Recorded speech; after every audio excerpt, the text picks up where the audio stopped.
Shame is a tough topic. I decided to do this because it is probably the single thing holding people back in life, especially women. Let's talk about shame for a moment, shall we? Please stay on because there's going to be a couple of things I bet you didn't know about shame, and especially how it applies to women. But this is something that if we can help each other, we can help those we love to not just get over the bumps in life, but to feel good about themselves and to have joy in their lives. Shame is one of those that is just below the belt kind of stress. The single most powerful way we can improve our relationships with anyone, including ourselves, like we do with shame, is to improve our relationship with stress. When we talk about stress, I don't know about you, but I can recount a number of times where I can do it all pretty well myself. Maybe you can too. Doesn't take much. Like I woke up today and my hair was out to here because we finally are getting rain in Hilo. We had about 3 months of almost no rain. A lot of people are ashamed about their hair. I mean, it could be anything. And you can see I put a lot of stuff on here, so it's not sticking all the way out here because I'd be distracted by my own hair. I'd love to recount a story that happened to me in workplace. Early on, when I was in the first class at West Point with women, I had upper class trying to shame us all the time. I remember being, we call it hazed. I was in someone's room where both roommates were there, two men. They had grabbed my picture from when I had long hair. At that time, they had cut us so we looked terrible. And they were trying to make me ashamed. Don't you wish you were back at home with your long hair and all this crap? They were doing it an illegal hour that they have us in the room. To make matters worse, I saw the first sergeant most of my time and in the company. I was always being written up by him, but he'd walk by and he saw that they were hazing me after call to quarters is what it was called, and did nothing, just went on his way. What compounds shame is when people around you do nothing. I wasn't as upset about the hair thing as I was about, oh my gosh, he saw what they were doing. He did nothing. Now, what's going to happen? I can talk about a time where I was a commander of a district, and our boss, 2 levels above me, had written a document that was supposed to be the document, a vision of the future for our organization of 50,000 people. I had just taken over command in charge of this organization. He has asked our opinion about what we thought of the document. I'm fresh eyes. I'm thinking he wants to know about the document. We had multiple things we thought could be improved on the document. We sent it in, but it was causing a lot of consternation among the different districts. Then the commanders were invited to come to talk to him about implementing this document. My immediate boss called me into his office and basically said, look, he may have said he wanted to talk to you guys about it, but it's a done deal. You need to be quiet and just shut up. And I thought, I've known this big boss for my whole military career by then. It was 26 years. I just thought, no, if he asked me for my opinion, then I'm going to give my opinion. Sometimes people don't feel they should because they're going to get hammered. My immediate boss basically was trying to silence me. I went to the meeting, and it was all the commanders from around the world. We were sitting in there, and he was asking our opinion. Someone who had been a predecessor to another command that I'd had stood up. He was pretty negative, but he was saying, this shouldn't happen, and blah, blah, blah, blah, blah, blah. Our big boss promptly shot him down. Shut up, be quiet. So I was thinking to myself, do I go up? Do I say something? Or do I just be quiet? As many of you who know me, that's not in my nature to be quiet about anything that I feel strongly about. He'd asked my opinion. We'd spent hours assessing the document in a very short amount of time. We had some thoughts there. I figured I had 4 points I wanted to make. 4. I raised my hand. I got called on. I stood up and I then started talking about what I thought should be changed. For example, he had been sending out emails that told us how important this document was. And I said, Sir, those were great emails. I really think, what if we could put that content in the front of this new document so that we have the context of why this document is so important? Would that be something you could do? And he said, yeah, he could do that. He was very receptive.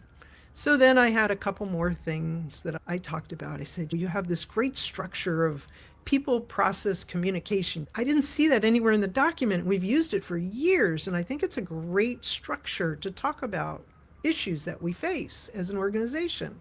He goes, it's not in there? I said, no, sir, it's not. He put that in. I had another I had an opinion on, and I put that in there. And then I gave the fourth one.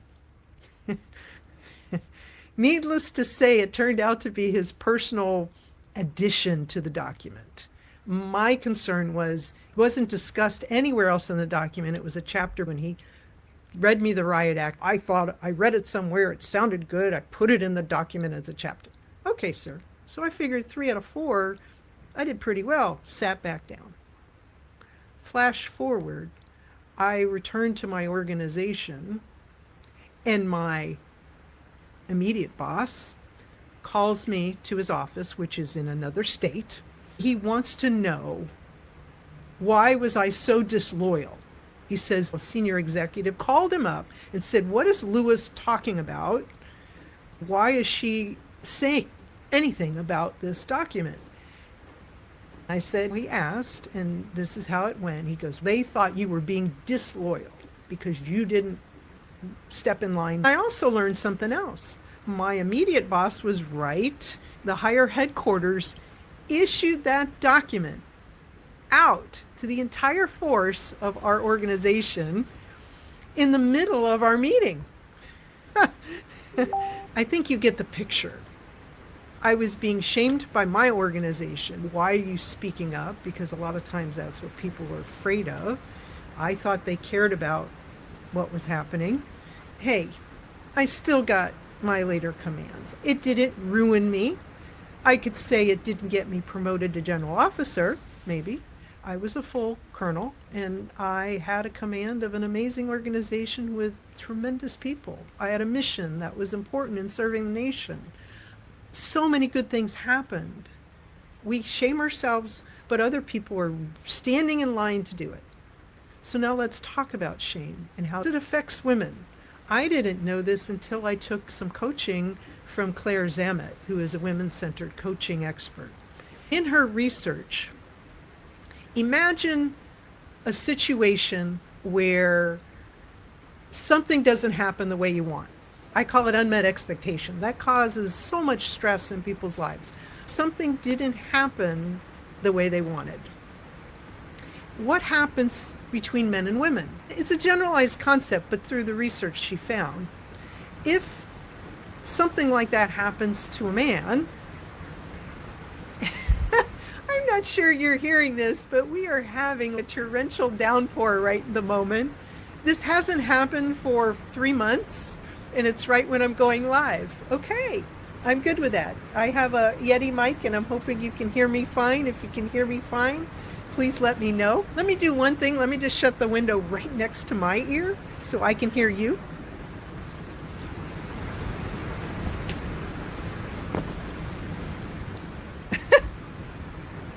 I love teaching people how to handle stress because I could get really upset that it happened now because I'm live with you, but I love you and I know that you support me in this. Okay, back to my topic.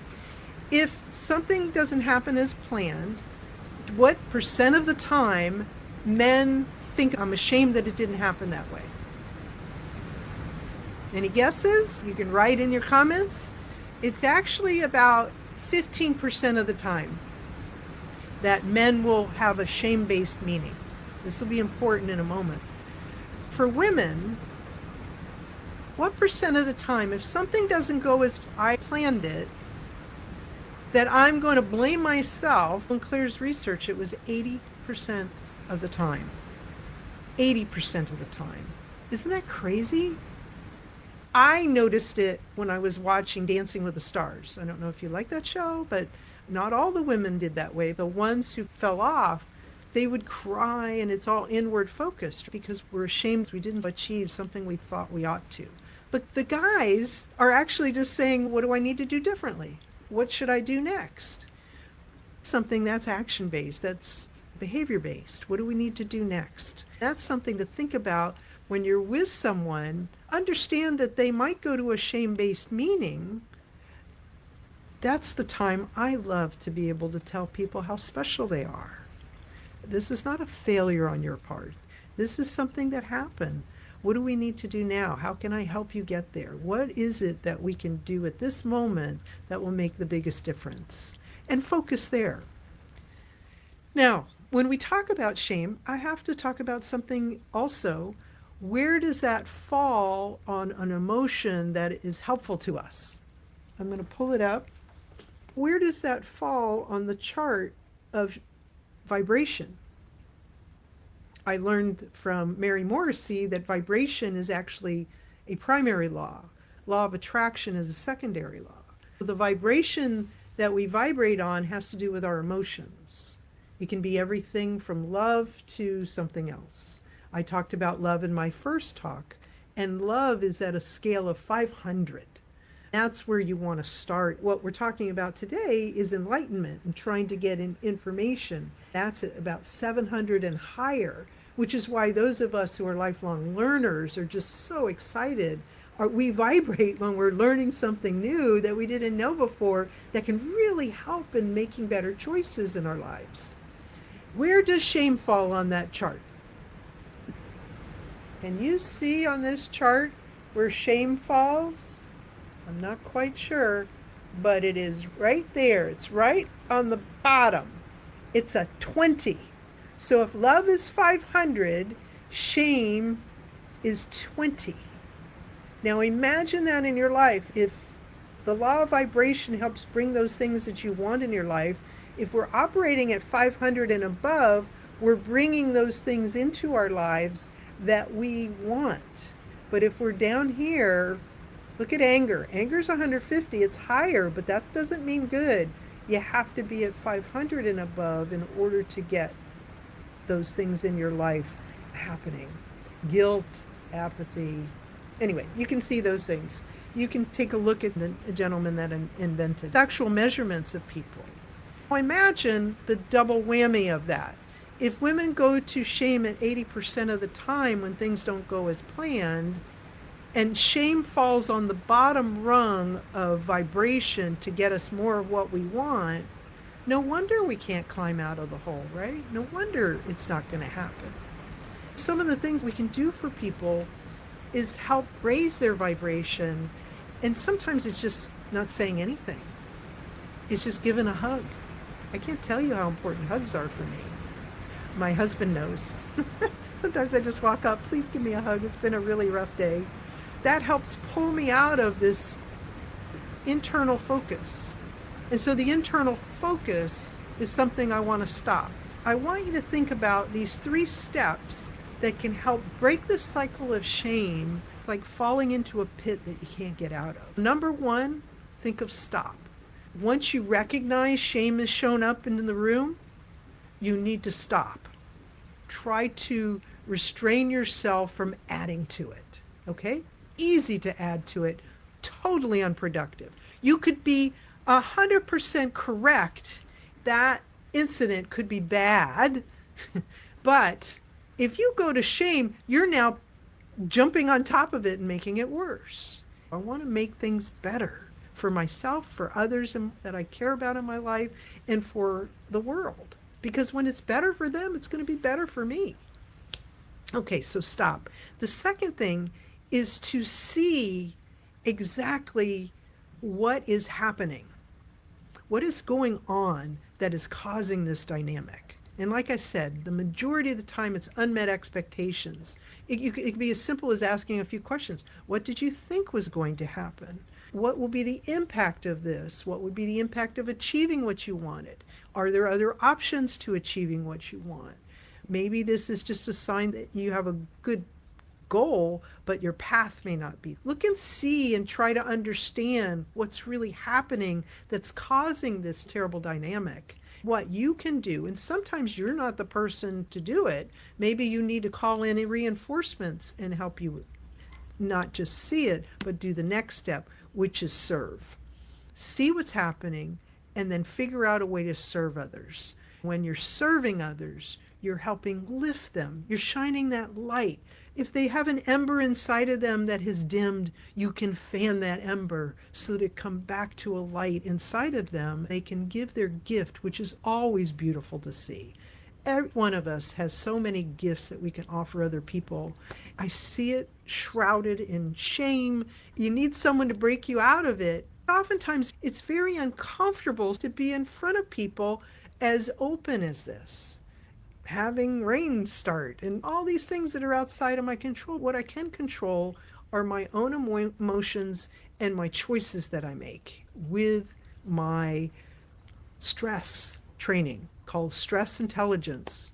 If you could do me a huge favor, be a follower. I hope that as you go forth that you will see that the most powerful way to change our relationships, especially with ourselves, is to change our relationship with stress and how we look at things like shame. We figure out that, hey, there's a better way than going there. It's a fact we can go there, but we don't have to. Help each of us get better and better at helping each other. Thank you so much. Love you all. Aloha from Hilo, Hawaii.